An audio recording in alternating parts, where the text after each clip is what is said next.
areas of improvement, particular dito sa polisiya na ito, or yung kung paano po nagsususpend ng klase yung mga LGUs at ang mga paaralan, lalo na po may mga magulang pa rin na nagreklamo. Panahon na po ng tag-ulan at may mga bagyo na rin tayong inaasahan. So gaano po ba kahanda ang gobyerno para tugunan ang mga hindi inaasahang epekto dulot ng mga pag-ulan, pagbaha at mga posibleng... President Marcos expressed openness to legalizing divorce when he came to office, but he urged that the process should not be made easy. May we know po kung yung position ni Presidente sa isyong ito ay pareho pa rin o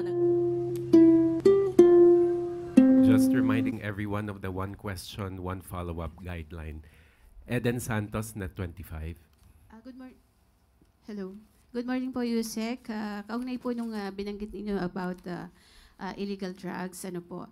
May we know po kung anong mga barangay, kahit ilan lang po, no, yung 427,000 na binabanggit ninyo na na-cleared na sa illegal drugs? Okay, sa ngayon, yan pa lang po ang ating natanggap at wala po tayong detalye patungkol sa barangay.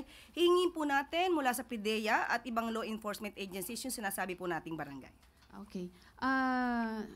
Follow-up lang po. Saan pong area itong Balay Silangan Drug Centers? Para yung address po. O sige po, mamaya po ibibigay ko po sa inyo yung exact address. Okay. Okay, salamat po. Thank you. Next question, Pia Gutierrez, ABS-CBN. Hi, ma'am. Si DILG Secretary Remulla po says that he will ask President Marcos for authority to suspend classes tuwing may bagyo. Sabi po niya, mas madaling mag-coordinate pag sa DILG daw po magagaling yung suspension ng classes. Ano po ang masasabi ng Pangulo tungkol dito, and does the palace see the wisdom behind this? Sa ngayon po ay wala pa pong opisyal na sagot ang ating Pangulo patungkol sa suggestion po ni Secretary John Vic Remulla.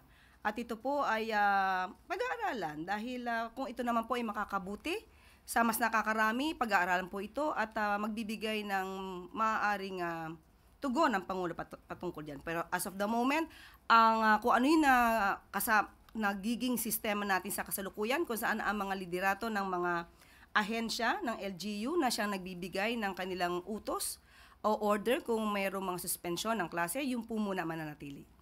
Pero so far po, may nakikita pa po ba kayong areas of improvement, particular dito sa polisiya na ito, or yung kung paano po nagsususpend ng klase yung mga LGUs at ang mga paaralan, lalo na po may mga magulang pa rin na nagrereklamo na minsan nasa school na yung bata saka palang magsususpend ng klase? Mas maganda po natin itanong ito sa mga liderato po ng mga LGUs. Kasalukuyan po kasi at paminsan-minsan medyo hindi rin po agad yata na ibibigay sa kanila yung mga information para po sila makapag-decide agad. Pero sa pamamagitan po ninyo at ng Taong Bayan, kung maaari po makapagbigay agad ang mga heads ng LGUs ng mabilisang order o kanilang panukala kung dapat isuspende ang klase, dapat po talaga na mas mabilis para hindi pa po nakakalabas ang mga bata at mga magulang, hindi na po naiipit kung nagkaroon man ng baha o traffic. Ann Soberano, Bombo Radio. Yusek, good morning. Panahon na po ng tag-ulan at may mga bagyo na rin tayong inaasahan. So gaano po ba kahanda ang gobyerno para tugunan ang mga hindi inaasahang epekto dulot ng mga pag-ulan, pagbaha at mga posibleng bagyo na rin na paparating? May direktiba po ba si Pangulong Marcos doon sa mga concerned agencies and sa mga local government units? Yes, totoo po yan. Napapanahon na po talaga dahil ngayon ay Hunyo at nararamdaman na po natin ang tag-ulan. Kagabi lamang po ay malakas ang ulan sa aming lugar. Sa inyo siguro ay malakas din ang ulan. Pinag-utos na po ng Pangulo na agaran po ang paglilinis ng mga drainage dahil ito po ay makakatulong po na maiwasan ang mabilis na pagbaha, lalo-lalo na po dito sa Metro Manila. Ayon nga po sa MMDA, meron na po sila na 23 priority esteros sa NCR gamit ang makabagong equipment o mga machinery para po ito malinis ng agaran, ito mga estero po. At maliban po dyan, pinag-utos din po sa DOLE at saka sa DPWH. Bakit po? Dahil po, maaasahan po natin yung mga tupad beneficiaries na tumulong sa paglilinis ng ating mga estero. At para naman po sa MMR, or rather MMDRRMC, kailangan po yung local disaster offices ay maging handa bilang first responders sa mga ganitong klaseng mga pagkakataon. At pinag-utos na rin po ng DILG na palakasin po ang disaster preparedness measures ng bawat lokal na pamahalaan. At pinag-iigting na rin po ayon sa DILG at babasahin ko po, activation of emergency operation centers, evacuation preparedness, updated contingency plans, community drills and exercises, at ang enforcement of no-build zones. So asahan po natin ang mga susunod na mga hakbang ng ating mga opisyal para po mas maging handa pa sa mga darating na panahon. Mensahe na lang po ng gobyerno ng Malacanang sa ating mga kababayan, lalo na po doon sa mga lugar na prone po na daanan ng bagyo at mga pagbaha. Asahan niyo po ang gobyerno nakikilos para sa inyo, pero sana rin po kumilos din po kayo para sa taong bayan. Iwasan na po natin magkalat, magtapon ng mga basura sa mga lugar na mas madalas na bahain. Minsan po tayo rin po ang nagiging dahilan kung bakit mabilis bumha sa ating lugar. So maglinis po tayo, huwag po nating itapon ng basura ng walang responsibilidad. Yun lang po, sana po makatulong tayo sa bawat isa. Maraming salamat, Yusek. Christian Yosores, DZMM. Magandang umaga po, Yusek. Kahapon po may panibagong update po na nilabas yung lumabas na witness, si alias Totoy, doon po sa kaso ng mga missing sa Bungero. And may mga pinangalanan po siyang ilang mga kilalang personalidad. Meron po bang panibagong direktiba ang Pangulo sa mga ahensya kaugnay po ng investigasyon dito? Ito naman po ay trabaho po ng DOJ at ng ibang law enforcement agencies po natin. Sino man, anumang katayuan sa buhay, kung sila man ay personalidad na kinikilala, wala pong sisinuhin ang Pangulo at ang administrasyon. Kung may dapat na panugutan, dapat lamang pong maimbestigahan ng mabuti para mabigyan ng hustisya ang mga pamilya ng sinasabi nating missing sa Bungeros. One follow-up lang po. Bukas po ba ang Pangulo sa possibility na ituring na state witness itong si alias Totoy? Depende po to sa makikita po ng DOJ, i-evaluate po ang testimony niya at kung sino pa yung ibang mga witnesses na pwedeng gawing state witness. Depende po yan sa kanilang katapangan, sa katotohanan na sasabihin nila at yung pagkakataon na mag-recant sila ng kanilang mga testimony. So dapat nandoon yung tapang at paninindigan na sabihin ng katotohanan. Related question, Ana Bajo, GMA News Online. Morning po, Yusek.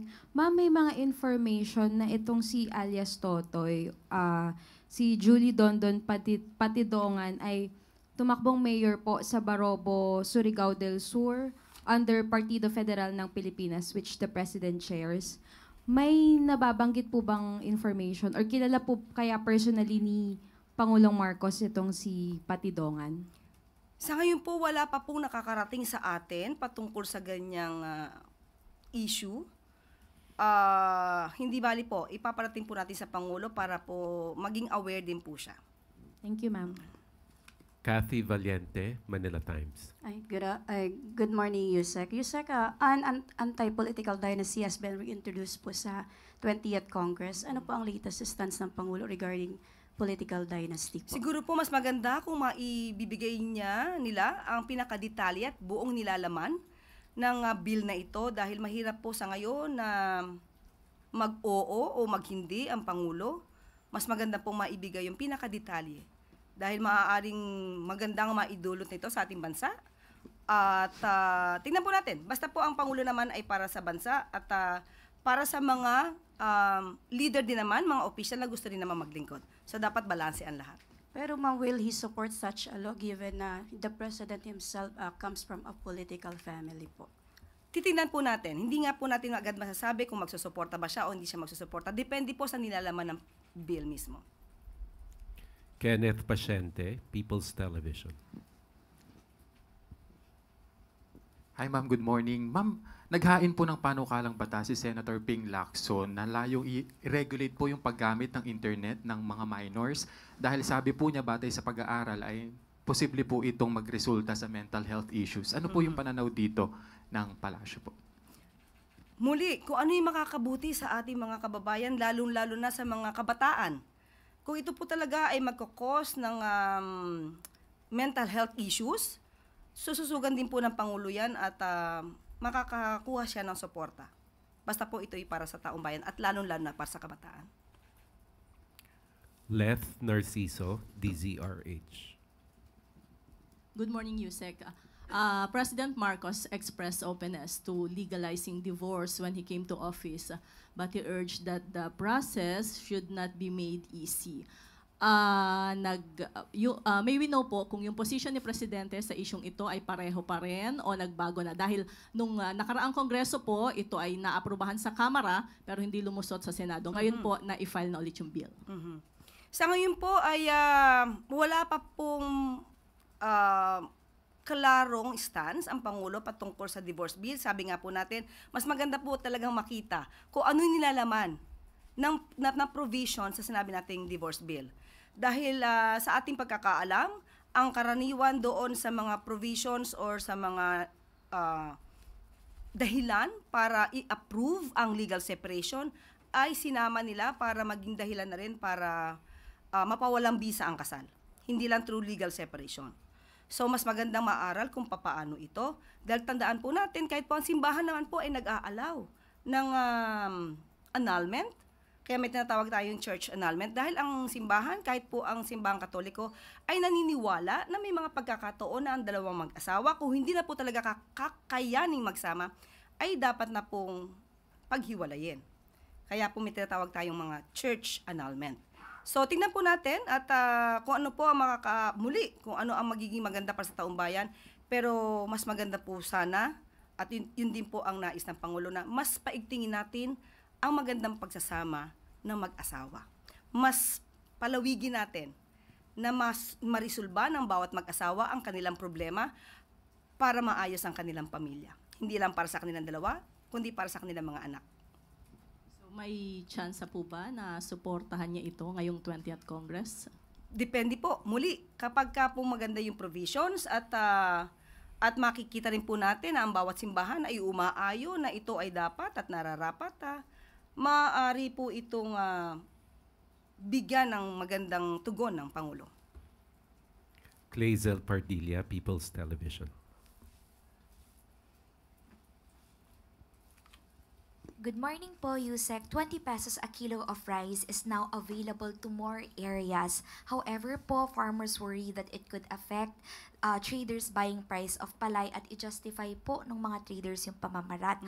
How will the government respond to this at warning po sa mga traders na magta-take advantage sa mga magsasaka? Salamat po. Yan po ang ginagawa yatang dahilan para ng mga traders para bumili na mas mura na palay mula sa mga farmers. Yan po ay walang katotohanan ayon sa DA dahil mas bumibili sila ng marami at bumibili sila ng mas marami na palay na hindi makakaapekto sa presyo pagbili ng NFA sa mga farmers.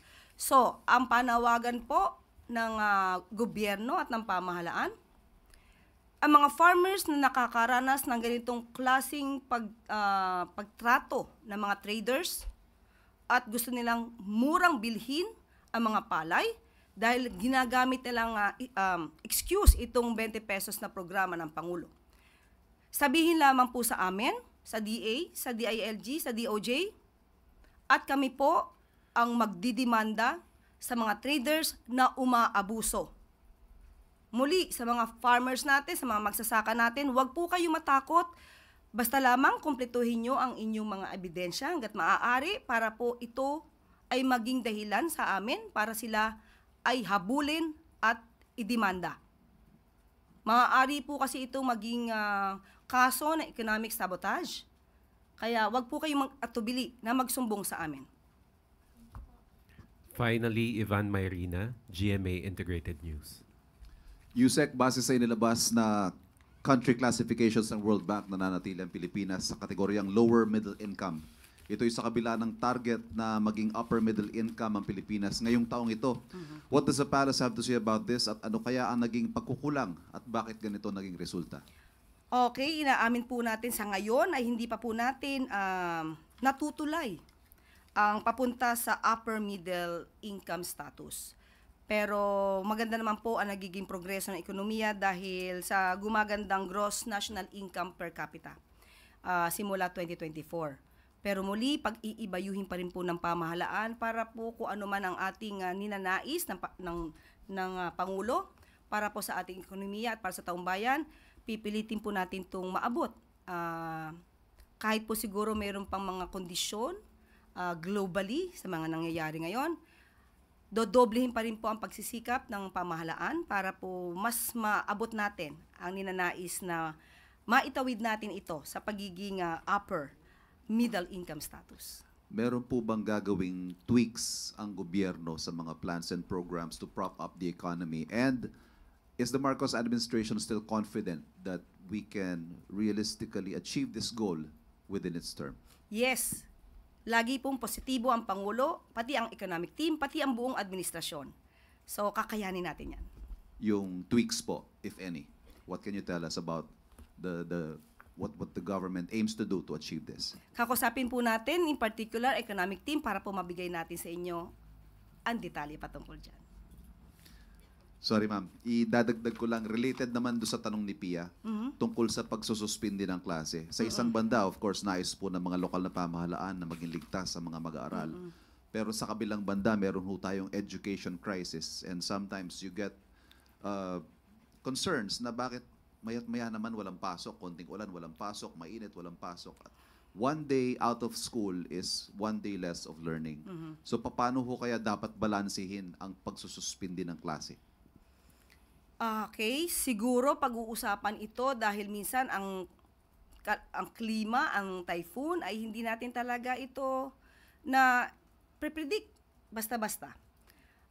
Siguro dapat makausap din natin ang DepEd kung if ever magkakaroon ng no classes, magkaroon din muli ng online classes on that particular day.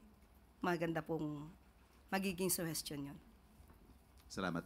That was the final question. Thank you, MPC. Yusek Claire.